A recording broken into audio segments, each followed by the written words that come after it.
హైదరాబాద్కు జాతీయ కాంగ్రెస్ పార్టీ అధ్యక్షులు ఖర్గే గారు ఇచ్చేస్తున్న సందర్భంగా వారికి నిండుగా నేను స్వాగతం పలుకుతున్నా. మా తుంగతుర్తి నియోజకవర్గం ప్రజల పక్షాన వారు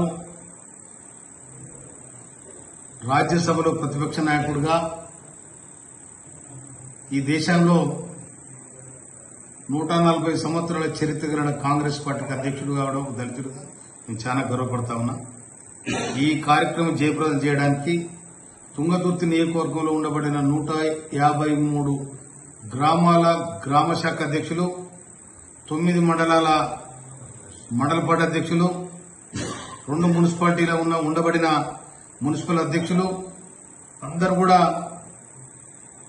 తప్పకుండా ఖర్గే గారికి స్వాగతం పలుకుతూ ఆ సభలో పార్టిసిపేట్ చేసి ఆ సభలో పాల్గొని దాన్ని జయప్రదం చేయాలని చెప్పి నేను మీ అందరికి కూడా విజ్ఞప్తి చేస్తా ఉన్నాను.